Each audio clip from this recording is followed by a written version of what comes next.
Ulamolar tafsir kitoblarida aytibdilarki, pokiza suvlarning turlari 7 tadir. Yomg'ir, qor, muz, daryo va dengiz hamda quduq va buloqlarning suvi musulmon inson uchun pokiza va ichishligi mumkin bo'lgan suvlardir. Payg'ambarimiz sollallohu alayhi vasallamning sahobalari ya Rasululloh, biz kemada dengizda yurganimizda ichadigan suvlarimiz tugab qoladi yo kamayib qoladi. Shunda tahorat masalasi bor deganlarida ma'uhu tahurun va fihi halalun deganlar. Dengiz suvi poklovchidir va undagi baliqlar pokizadir deb payg'ambar sollallohu alayhi vasallam o'rgatdilar. Shuning uchun dengizning suvini ichmasangiz ham tahorat qilsangiz bo'ladi. Lekin daryo suvlari ham ichiladi, ham istifoda qilinadi, ham undagi baliqlar yeyiladi. Inson tafakkur qiladigan bo'lsa, suvsiz o'simlik o'smaydi. Suvsiz hayvon yashamaydi. Hatto ichiladigan dori darmonlarni tayyorlash uchun ham suv kerak va hatto toshni kesish uchun ham suv kerak. Toshni kesuvchilar suvni birinchi o'ringa qo'yadi. Bo'lmasa bilasizlar nima bo'lishini. Demak, nimandir bino qilish uchun ham suv kerak, nimandir barpo qilish uchun ham suv kerak. Azizlar, suv ne'matini shukri uni ichgandan keyin alhamdulillah deyish bilan kifoya qilmaydi.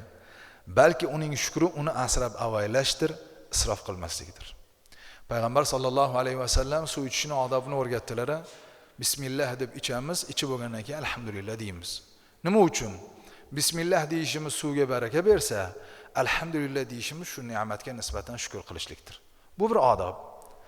Lekin suvning hamdi, shukronasi faqat bu bilan kifoyalanmaydi, balki suvning shukri uni isrof qilmaslik bilan.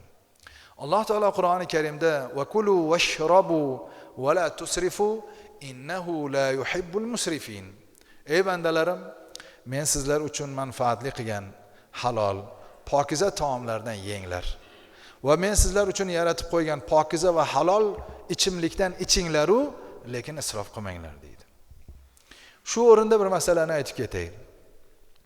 Halol taom ham haromga aylanishi mumkinmi desa, sizni fikringizda birinchi bo'lib, agar unga biror bir harom narsa qo'shilib qolsa deysiz. Lekin halol narsani qachon haromga aylanishi mumkin desa, ikkinchi bir masalasi bor. Qachonki inson to'yib bo'lgandan keyin ham yesa, u harom bo'ladi endi. Nimaga? Alloh taolo yenglar, ichinglar, isrof qilmanglar. Isrof harommi? Qorningiz to'ydi, yeb bo'ldingiz, yana tiqyapsizmi? Demak, siz isrof qilyapsiz.